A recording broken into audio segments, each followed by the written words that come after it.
Greetings from Costa Rica and welcome to this 10-minute spiel on the process of buying property. My name is Costa Rica Matt and I'm presenting information as efficiently as possible because life is far too short for long-winded lectures. So let's get down to our 10-minute spiel today on buying real estate in Costa Rica and the full process.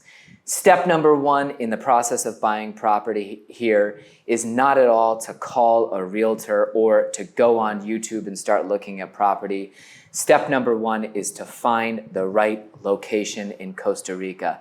And this is such a critical step that so many people decide to try and forego or spend as little time on as possible that I'm going to make a separate video just about finding the right location.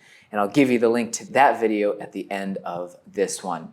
Step number two, once you've found your right location in Costa Rica and you've identified exactly which community is actually a good fit for your needs and goals as a human being, then you need to focus on finding the right team to help you. And here I can't emphasize enough, even though yes, it is self-serving, a realtor should be the captain of your team in acquiring property here in Costa Rica. A lawyer is a necessary member of this team, and your realtor will absolutely have to provide you with good contacts who can be your lawyer. They'll conduct your due diligence. They'll be the person who's actually closing on this real estate deal.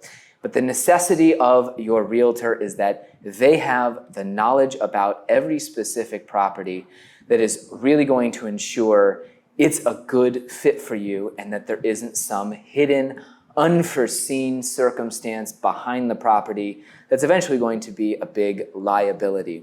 Specifically, the realtors in your area, once you've chosen a good community, are going to be people who've lived there a long time and can tell you whether or not the neighbors are problematic, whether there's future development projected nearby, how the community is going to evolve, and most importantly, the realtor is going to help you look at the actual prices of real estate in that market.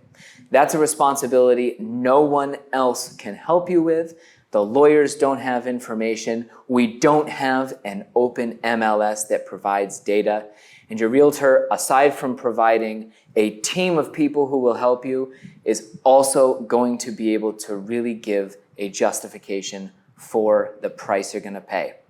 Let's move on to step three. You found your community. You've identified your realtor and the team that you're going to be working with. In my opinion, your next best step is actually to watch that market with a load of patience and wait until you see the ideal property for your needs coming along. Really, in Costa Rica, there isn't huge amounts of inventory from which you can pick a home that's going to meet every single item on your list.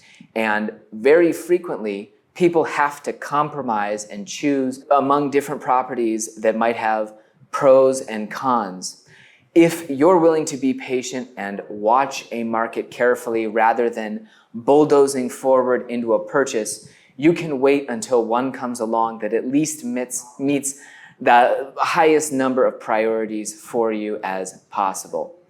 If you start to see these options in the market that you've chosen, your next step, and one of the things that a lot of clients here don't think they can do, is to demand data related to the price of this property.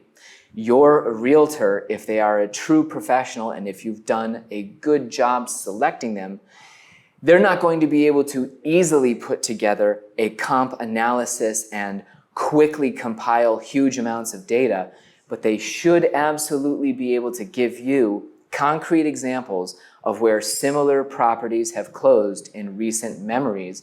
And they should at least be able to provide you with information to empower your decision. Frequently, you might find that yes, a property is overpriced, but if it's a scarce resource and it's exactly the one you want, at least if you have this data and concrete closing prices for recent comps, you're going to be able to make that decision for yourself based on real information and not solely based on the sales pitch that someone is telling you it's a good deal. So do not hesitate to say to your realtor, show me data points that reflect where this home should close before you've made an offer. Once you've seen data to support the price of a property, you are ready to make your offer. And the process from here until closing is extremely similar to what you might see in the US, Canada, or Europe, again, if you're working with a professional realtor. And specifically, realtors in Guanacaste or in the Central Valley of Costa Rica could very likely be using formats, templates for our offers that are used by the National Association of Realtors up north.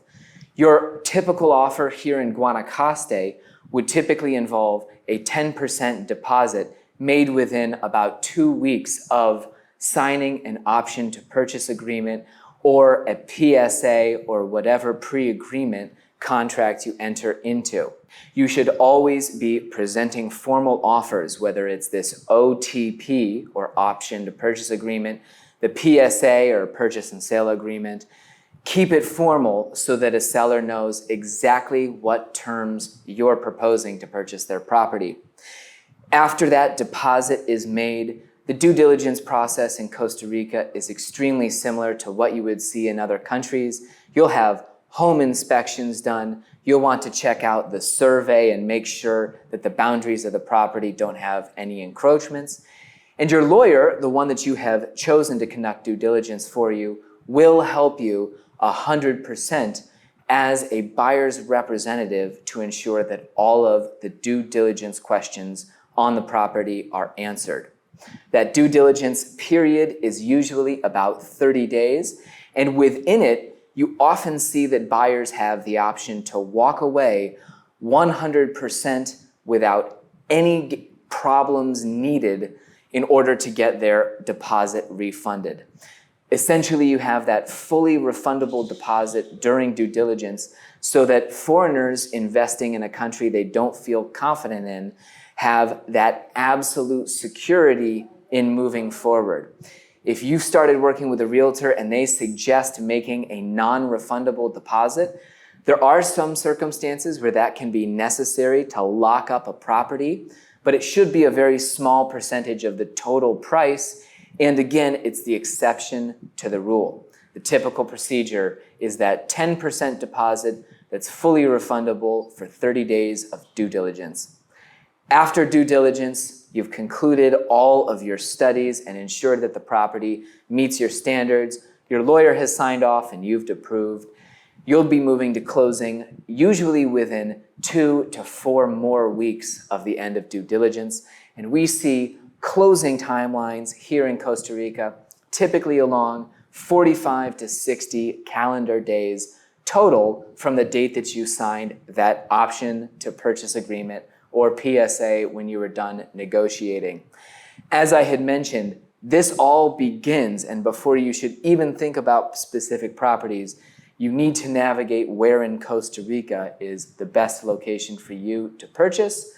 I want to talk more about that, and I'm going to explore that topic in this video. Thanks for tuning in for this 10-minute real estate spiel.